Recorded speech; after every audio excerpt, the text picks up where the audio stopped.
I am back here again, ready to talk to you about weightlifting and how it can positively affect your pelvic floor, especially while pregnant. My name is Dr. Howell, and I'm the vagina rehab doctor. Super excited to join forces with Get Mom Strong and to let you know all of the amazing things that you can do to help yourself, help your vagina, help your pelvic floor as you prepare for delivery and your postpartum chapter. So, what is weightlifting and how can it help your pelvic floor? Well, weightlifting is when you actually decide to pick up a burden and lift it. Right? Lifting up burdens can actually improve your pelvic floor muscle strength.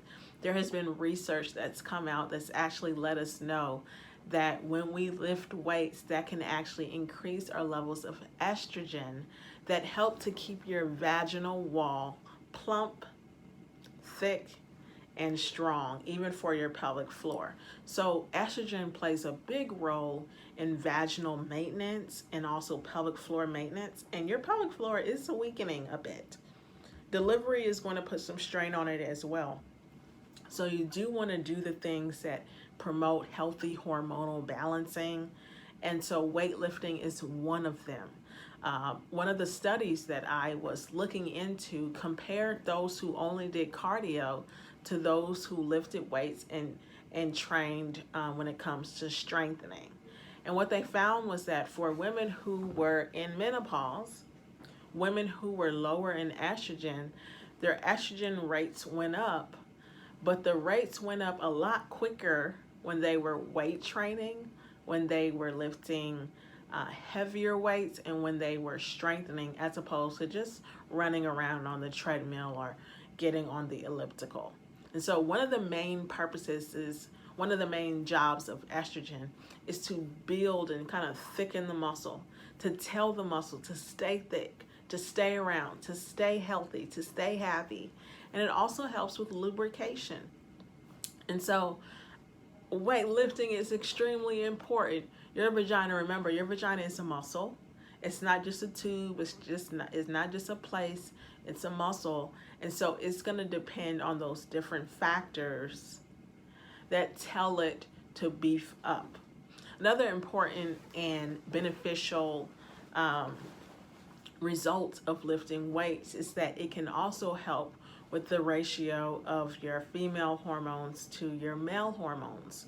We all have testosterone, and so if you do struggle with maybe polycystic ovarian syndrome or any other condition where your male hormones are a little too high, for many of those conditions, it's made worse by insulin resistance. It's made worse by insulin that's not responding and letting sugar get into the cells. When you lift weights, it improves insulin sensitivity, it improves or decreases insulin resistance. So a result of that will be lower testosterone levels as well. We were frequently told growing up or back in the day that lifting weights is going to make you look like a man.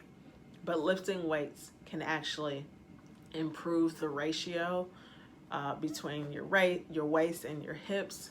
It can increase estrogen levels, and estrogen doesn't make you feel, look, or sound like a man. It's going to help with different things that regulate fertility and hormonal health. And so one of the things about strengthening and weight training is that it's not isolated. Weight training is not isolated. So when you work your butt, let's say you're doing some squats, let's say you're doing some clamshells, let's say you're doing some donkey kicks, or any exercise that Get Mom Strong is having you to do to strengthen these muscles in here. If you look closely, you'll see that this is blending with the pelvic floor. Your pelvic floor actually blends with your butt muscles.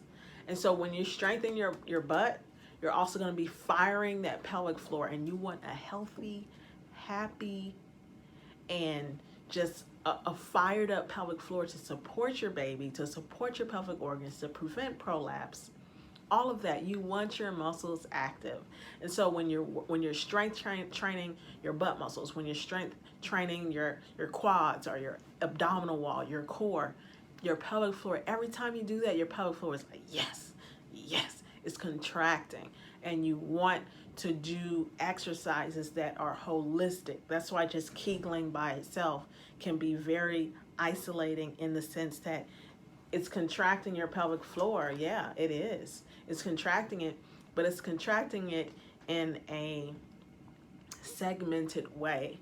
And we work as a whole. Humans, we move as a whole. Walking gets our shoulders moving, our toes. We depend on a certain angle and range of motion in our toes to walk. And so when you're working your core, whether it be abs, whether it be pelvic floor, whether it be butt, you're going to be strengthening and increasing the neural connections that help to keep your pelvic floor healthy and engaged, right? We have to do a little bit more when we're pregnant because there's more weight going down on the pelvic floor. So even if you weren't big into working out before you got pregnant, you want to make this a part of your life now because your supportive system needs to gear up a little bit more because there's more strain coming down. So that's how you can help yourself, is by working your butt, your abs, your hips, your thighs, and your vagina, because the vagina is a muscle. Work it, strengthen it, do it up. All right, I'm excited for you, and I hope that you've learned a lot, and I can't wait to talk to you more.